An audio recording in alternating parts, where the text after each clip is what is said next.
Dans la question 2, on a montré que la différentielle de f en IN est la forme linéaire sur MNR qui a une matrice carré H lui associe sa trace. Et à partir de là, on va essayer d'en déduire la différentielle de f en une matrice A quelconque de MNR. Et pour cela, on va essayer, à partir du développement limité de f à l'ordre 1 en IN que l'on connaît désormais, de déterminer le développement limité de f en A à l'ordre 1 pour une matrice A quelconque. Et pour faire apparaître ici du déterminant de IN+, on aurait envie de mettre A en facteur, ce qui demande que A soit inversible. Par conséquent, dans un premier temps, on va traiter la situation où A est une matrice carrée inversible. Essayons alors de ramener le calcul du développement limité de f en A à l'ordre 1 à celui de f en IN. Pour cela, on commence par mettre la matrice A en facteur et on applique ensuite le développement limité de f en IN à l'ordre 1, ce qui est possible étant donné que quand la matrice H tend vers la matrice nulle, il en est de même pour cette matrice-là. On obtient alors cela. Notons tout de suite que l'on a ici une fonction qui tend vers 0 quand la matrice H tend vers la matrice nulle.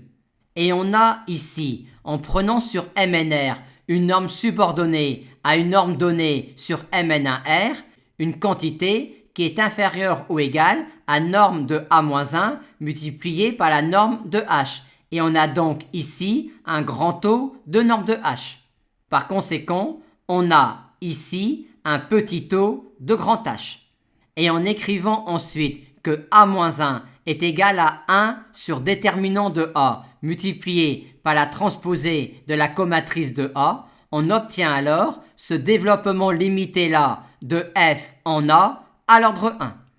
Car on a bien ici un petit taux de grand H et l'application qui a une matrice carrée H de MNR lui associe ce réel-là est bien une forme linéaire sur MNR.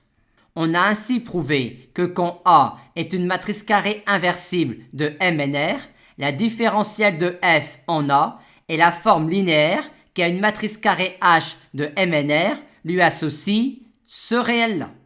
Reste maintenant à déterminer la différentielle de f en A quand A est une matrice quelconque de MNR.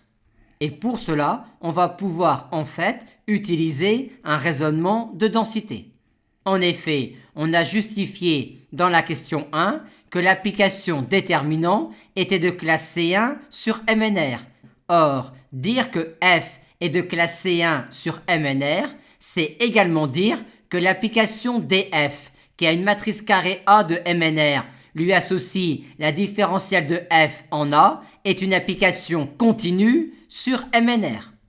Or, quand on prend une matrice A quelconque de MNR, on peut construire une suite AP de matrices inversibles de MNR qui convergent vers la matrice A.